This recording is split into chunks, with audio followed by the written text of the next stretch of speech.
That was a ESPN article that listed the best team, offense, defense, and coaches of the past 25 years.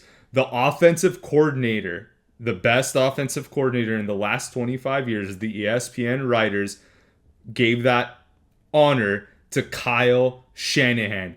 How do you feel about that? Why are people retarded? I don't. And look, I don't want to shit on Kyle Shanahan. I know it's going to rub people the wrong way. I don't want to shit on him because of what happened in 2016. But let's not have revisionist history here.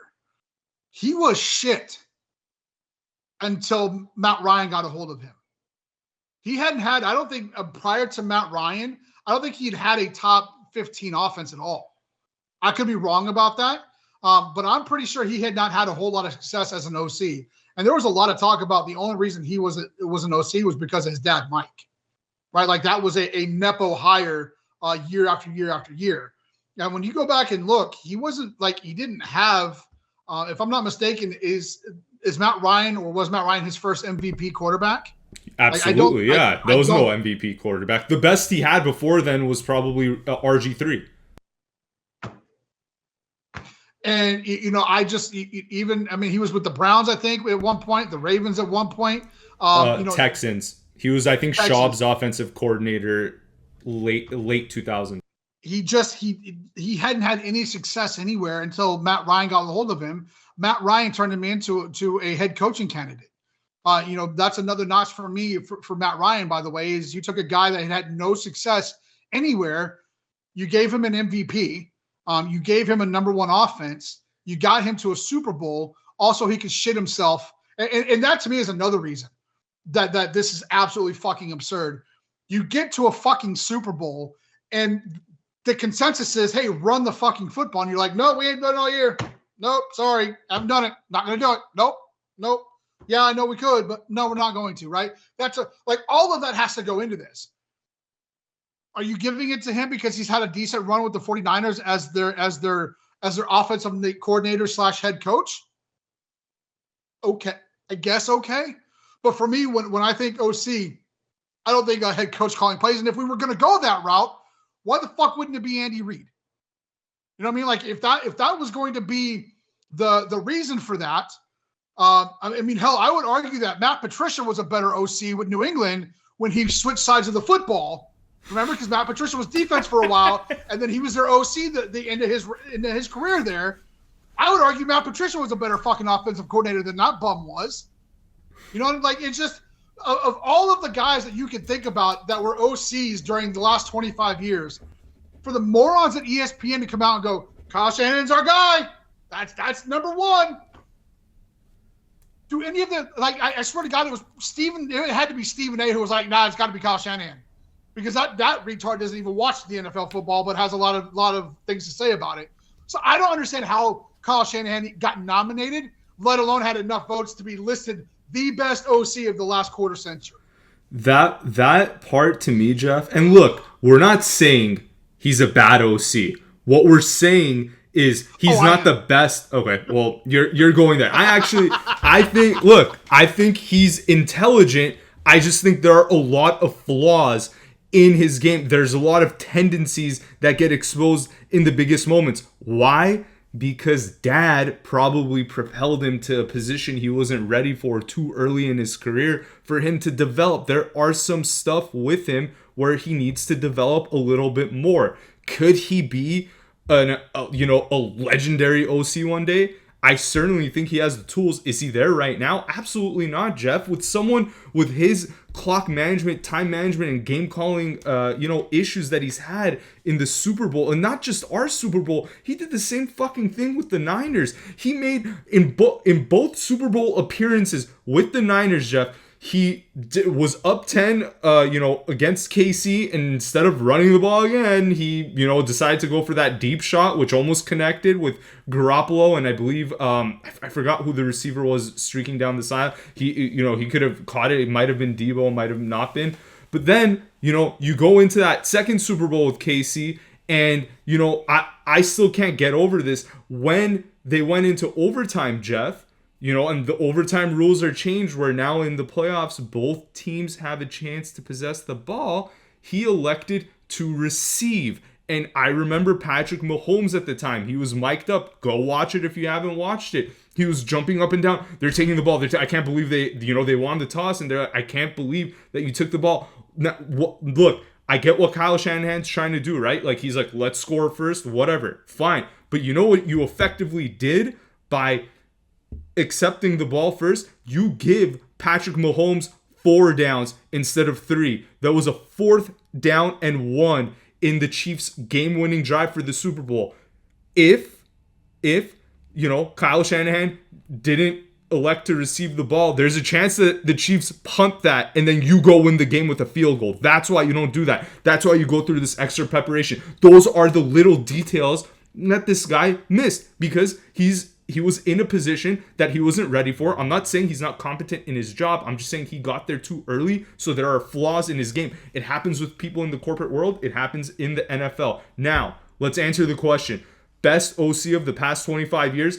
If you don't go with Andy Reid, I don't know what you're doing there. Like, yeah, I think if you're just going off of OC, like I understand why it wouldn't be Andy Reid. I would just, I understand that. So for me, but if you're just strictly going offensive coordinator title, right? Not guy that calls the plays, it's hard for me to argue against Josh McDaniel.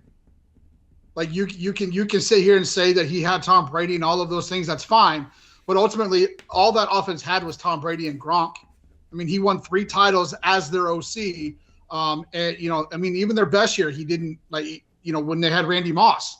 And I don't know if he was a part of that 17-0 team or that 18-0 team, whatever it was, but he still won 3, as an actual offensive coordinator, he still won 3 Super Bowls. It's hard to argue against a guy, regardless of what quarterback he had. It's hard to argue a guy who won 3 titles as an offensive coordinator and 3 others as a quarterback coach isn't the best OC of the last 25 years.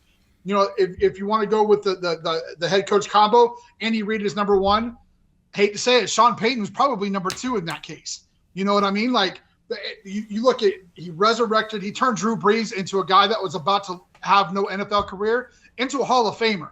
And as much as we all hate the Saints, there's no denying what Sean Payton meant and what his offense did in the NFL. And look what he's doing in Denver now, right? Like he's turning a guy that probably shouldn't have been a first-round pick, making him look like one in year 1 as a rookie, right? So there are just a whole lot of other names I would have thrown up there long before Kyle Shanahan was ever my pick.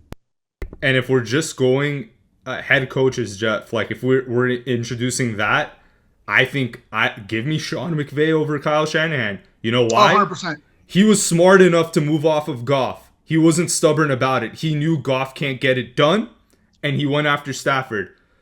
Whereas Kyle Shanahan is the type of OC, he has this Arthur Smith sickness in him where give me anybody. I'll win with anyone because I'm the best. No, you aren't. You need a quarterback. If he just got his head out of his ass in 2020 and signed Tom Brady. Tom Brady wanted to go to the 49ers. That's homecoming for him.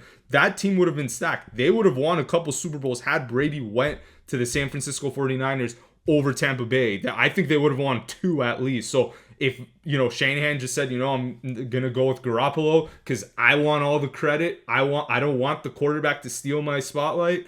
Then we're having a different conversation about him today. Yeah. These OCs, Jeff, they really, really need to get this.